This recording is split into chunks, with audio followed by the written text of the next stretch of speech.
ষ্টুডিঅ'ত মই জাহ্নৱী এইবাৰ মিয়াক লাগে সুকীয়া বিধানসভা মিয়া নহলে বিজেপি যে আগুৱাই যাব নোৱাৰে সেই কথা স্পষ্ট হৈ পৰিছে গতিকে মিয়াক যদি ইমানে বেয়া পায় তেন্তে মিয়াৰ বাবে পৃথককৈ বিধানসভা বনাই দিয়ক এইদৰে এতিয়া মুখ্যমন্ত্ৰীগৰাকীক উভতি ধৰি এইদৰে বিধানসভা মিয়াৰ বাবে পৃথককৈ বনাই দিবলৈ এইদৰে এতিয়া উত্থাপন কৰিছে আমছুৰ সভাপতি ৰেজাউল কৰিম চৰকাৰে লৈছে মুহূৰ্তৰ সবিশেষ অসমত এইবাৰ মিয়াৰ বাবে পৃথক বিধানসভাৰ দাবী উত্থাপন আমছুৱে এইবাৰ মিয়াক পৃথক বিধানসভা বনাই দিবলৈ দাবী উত্থাপন কৰিছে মুখ্যমন্ত্ৰীক উভতি ধৰি উত্থাপন কৰিলে পৃথক মিয়াৰ বিধানসভাৰ কথা মিয়া জনপ্ৰতিনিধিকো সন্মানীয় ভোটাৰসকলে নিৰ্বাচন কৰি বিধানসভালৈ পঠিয়াইছে বিধানসভা কাৰো পৈতৃক সম্পত্তি নহয় এয়া বিজেপি দলৰো পৈতৃক সম্পত্তি নহয় বিধানসভা বিজেপি দলৰো পৈতৃক সম্পত্তি নহয় আন কাৰোৰে পৈতৃক সম্পত্তি নহয় গতিকে বিধানসভাত 126 জন জনপ্ৰতিনিধিয়ে প্ৰতিনিধিত্ব কৰে ইয়াত কোনেও কাকো বাধা দিব নোৱাৰে মিয়া জনপ্ৰতিনিধিকো সন্মানীয় ভোটাৰসকলে নিৰ্বাচন কৰি বিধানসভালৈ পঠিয়াইছে গতিকে মিয়া নহলে বিজেপি যে আগুৱাই যাব নোৱাৰে সেয়া এতিয়া স্পষ্ট হৈ পৰিছে মিয়াক যদি ইমানে বেয়া পায় তেন্তে মিয়াৰ বাবে সুকীয়া বিধানসভা বনাই দিয়ক মিয়াসকলক এনেদৰে তুচ্ছ তাচ্ছিল্য কৰি থকা কোনো কাৰণতে সহ্য কৰা নহব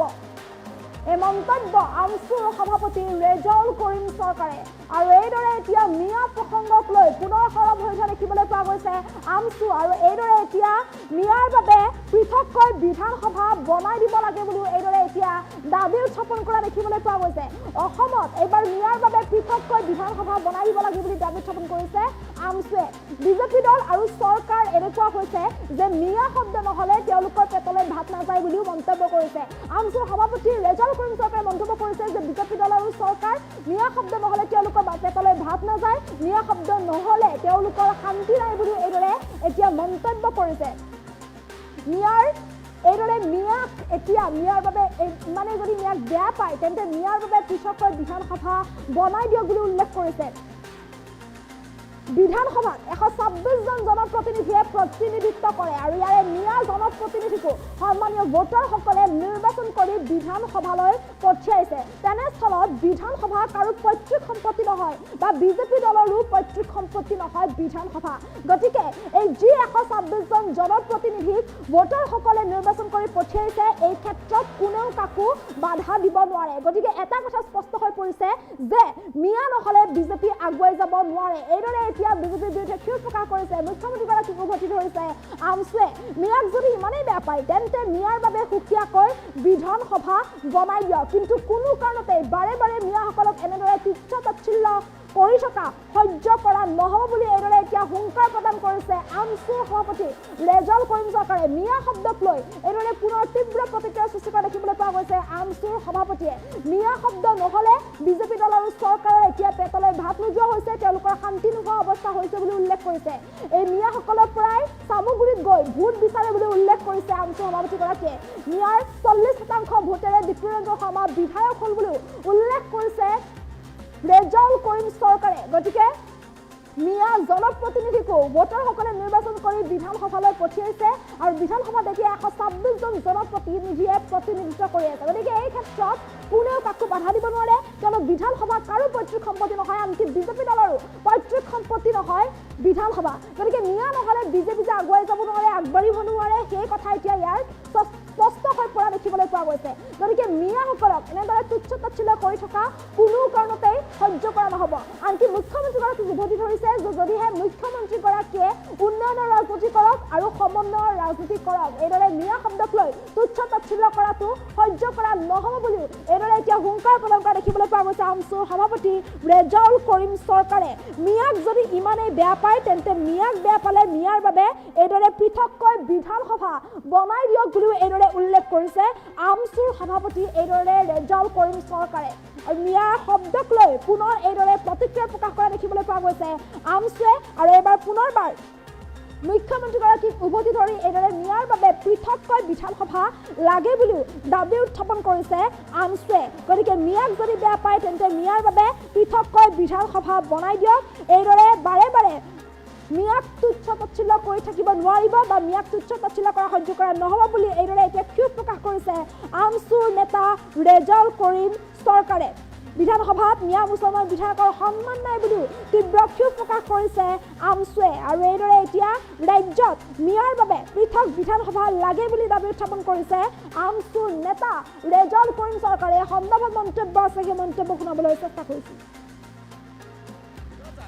মিয়া নহলে বিজেপি আজি বিজেপি দলটো এনেকুৱা হৈছে, বিজেপি দল আৰু চৰকাৰ মিয়া শব্দ নহলে তেওঁলোকৰ পেটত ভাত নাযায়। মিয়াক আক্ৰমণ নকৰিলে যেন তেওঁলোকৰ শান্তি নাই। আকৌ এই মিয়াসকলৰ ভোটৰ কাৰণে চামুগুৰিত গৈ মিয়াৰ ভৰিত ধৰি মিয়াৰ ভোট 44% মিয়াৰ ভোট লৈ তেওঁলোকে বিধানসভালৈ ডিব্ৰু ৰঞ্জন শৰ্মা ডাঙৰীয়াক পঠিয়াই দিছে। গতিকে ইয়াত কথা হ'ব পাৰে নাই। আজি বিধানসভাৰ মজিয়াত মুখ্যমন্ত্ৰী বক্তব্য দি থকাৰ অৱস্থাত কি ক'লে যে বিধায়কৰ চুৰ ডকাইত ইয়াত আহিব নালাগে। মিয়া বিধায়ক হওক আৰু যোনে হওক তেওঁলোকক সন্মানীয় ভোটাৰসকলে নিৰ্বাচিত কৰি বিধানসভালৈ পঠিয়াই দিছে। বিধানসভা কাৰো পৈতৃক সম্পত্তি নহয়, বিজেপি দলৰ পৈতৃক সম্পত্তি নহয়, বিজেপিৰ বিধায়কসকলৰ পৈতৃক সম্পত্তি নহয়। তাত মিয়া অমিয়া বিভিন্ন জাতি জনগোষ্ঠীৰ 126জন বিধায়ক তাত প্ৰতিনিধিত্ব কৰে। গতিকে ইয়াত কোনোবাই কাৰোবাক বাধা দি তাতে ৰখাব নোৱাৰে, কাৰণ জনসাধাৰণে এজন নিৰ্বাচিত কৰি প্ৰতিনিধি পঠিয়াই দিয়ে। গতিকে বুজা যায় যে মিয়া নহ'লে বিজেপি নচলে, মিয়া শব্দ নক'লে তেওঁলোকৰ পেটত ভাত নাযায়, মিয়া শব্দ নহ'লে তেওঁলোকে কোনো ধৰণৰ বিজেপিয়ে আগুৱাই যাব নোৱাৰে, এইটো স্পষ্ট হৈ পৰিছে। গতিকে মিয়াক যদি ইমানেই বেয়া পায়, মিয়াক যদি ইমানেই বেয়া লাগে, তেনেহ'লে মই মুখ্যমন্ত্ৰী ডাঙৰীয়াক প্ৰত্যাহ্বান জনাইছোঁ যে বিধানসভা মিয়াৰ কাৰণে এক্সট্ৰাকৈ বনাই দিয়ক। মিয়াসকলক ছাইড কৰি তেওঁলোকক বেলেগ ব্যৱস্থা গ্ৰহণ কৰাই দিয়ক, যে মিয়া জনগোষ্ঠী যিমান মিয়া জনগোষ্ঠীৰ মানুহ আছে তেওঁলোকৰ সাংবিধানিক সকলো ধৰণৰ অধিকাৰ দি তেওঁলোকক এটা ছাইড কৰি তেওঁলোকৰ কাৰণে বেলেগ ব্যৱস্থা গ্ৰহণ কৰক, যদি সৎসাহক মুখ্যমন্ত্ৰী ডাঙৰীয়া আছে। অন্যথায় এই মিয়া শব্দ কৈ পবিত্ৰ বিধানসভাৰ মজিয়াতে হওক বাহিৰতে হওক মিয়াসকলক তুচ্ছ তাচ্ছিল্য কৰা কোনো পদ্ধতিতে সহ্য কৰা নহ'ব। গতিকে মুখ্যমন্ত্ৰী ডাঙৰীয়াক স্পষ্টকৈ কৈছোঁ যে মিয়া শব্দৰে লেতেৰা ৰাজনীতি বন্ধ কৰি আপুনি উন্নয়নৰ ৰাজনীতি কৰক, সমন্বয়ৰ ৰাজনীতি কৰক, অসম আগুৱাই লৈ ৰাজনীতি কৰক। নহ'লে অসমৰ ইতিহাসে কিন্তু আপোনাক কেতিয়াও ক্ষমা নকৰে আৰু ইয়াৰ পৰিণাম ভুগিব লাগিব। আৰু বিজেপি দলৰ যি ক্ষমতাই মূৰত ধৰিছে, এই ক্ষমতাৰ মূৰত ধৰা ক্ষমতাই কিন্তু অসমৰ ৰাইজে কিন্তু এদিনাখন নমাই মাটিত পেলাই দিব, এই কথাখিনি বিজেপি দলে জনা উচিত। গতিকে স্পষ্টকৈ কৈছোঁ, আজিৰ বিধানসভাত মিয়া বিধায়কসকলক যি চুৰ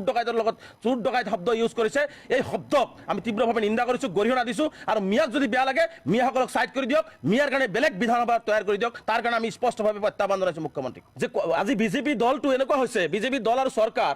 মিয়া শব্দ নহ'লে তেওঁলোকৰ পেটত ভাত নাযায়। মিয়াক আক্ৰমণ নকৰিলে যেন তেওঁলোকৰ শান্তি নাই।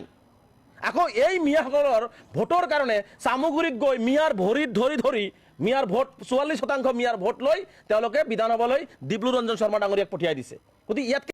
কথা হ'ব পাৰে নাই। আজি বিধানসভাৰ মজিয়াত মুখ্যমন্ত্ৰী বক্তব্য দি থকাৰ অৱস্থাত কি ক'লে যে বিধায়কৰ চুৰ ডকাইত ইয়াত আহিব নালাগে।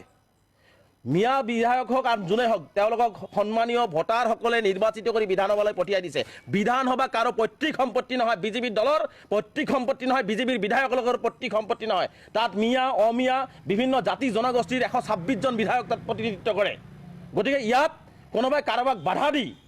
তাতে ৰখাব নোৱাৰে, কাৰণ জনসাধাৰণে এজন নিৰ্বাচিত কৰি প্ৰতিনিধি পঠিয়াই দিয়ে। গতিকে বুজা যায় যে মিয়া নহ'লে বিজেপি নচলে, মিয়া শব্দ নক'লে তেওঁলোকৰ পেটত ভাত নাযায়, মিয়া শব্দ নহ'লে তেওঁলোকে কোনো ধৰণৰ বিজেপিয়ে আগুৱাই যাব নোৱাৰে, এইটো স্পষ্ট হৈ পৰিছে। গতিকে মিয়াক যদি ইমানেই বেয়া পায়, মিয়াক যদি ইমানেই বেয়া লাগে, তেনেহ'লে মই মুখ্যমন্ত্ৰী ডাঙৰীয়াক প্ৰত্যাহ্বান জনাইছোঁ যে বিধানসভা মিয়াৰ কাৰণে এক্সট্ৰাকৈ বনাই দিয়ক, মিয়াসকলক ছাইড কৰি তেওঁলোকক বেলেগ ব্যৱস্থা গ্ৰহণ কৰাই দিয়ক, যে মিয়া জনগোষ্ঠী যিমান মিয়া জনগোষ্ঠীৰ মানুহ আছে তেওঁলোকৰ সাংবিধানিক সকলো ধৰণৰ অধিকাৰ দি তেওঁলোকক এটা ছাইড কৰি তেওঁলোকৰ কাৰণে বেলেগ ব্যৱস্থা গ্ৰহণ কৰক, যদি সৎসাহক মুখ্যমন্ত্ৰী ডাঙৰীয়া আছে। অন্যথায় এই মিয়া শব্দ কৈ পবিত্ৰ বিধানসভাৰ মজিয়াতে হওক বাহিৰতে হওক মিয়াসকলক তুচ্ছ তাচ্ছিল্য কৰা কোনো পদ্ধতিতে সহ্য কৰা নহ'ব। গতিকে মুখ্যমন্ত্ৰী ডাঙৰীয়াক স্পষ্টকৈ কৈছোঁ যে মিয়া শব্দৰে লেতেৰা ৰাজনীতি বন্ধ কৰি আপুনি উন্নয়নৰ ৰাজনীতি কৰক, সমন্বয়ৰ ৰাজনীতি কৰক, অসম আগুৱাই লৈ ৰাজনীতি কৰক। নহ'লে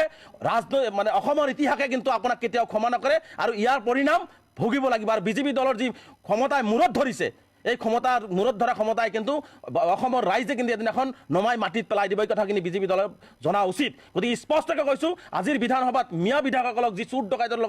ডকাইত শব্দ ইউজ কৰিছে, এই শব্দক আমি তীব্ৰভাৱে নিন্দা কৰিছোঁ, গৰিহণা দিছোঁ। আৰু মিয়াক যদি বেয়া লাগে মিয়াসকলক ছাইড কৰি দিয়ক, মিয়াৰ কাৰণে বেলেগ বিধানসভা তৈয়াৰ কৰি দিয়ক। তাৰ কাৰণে আমি স্পষ্টভাৱে প্ৰত্যাহ্বান জনাইছোঁ মুখ্যমন্ত্ৰীক যে আজি বিজেপি দলটো এনেকুৱা হৈছে, বিজেপি দল আৰু চৰকাৰ মিয়া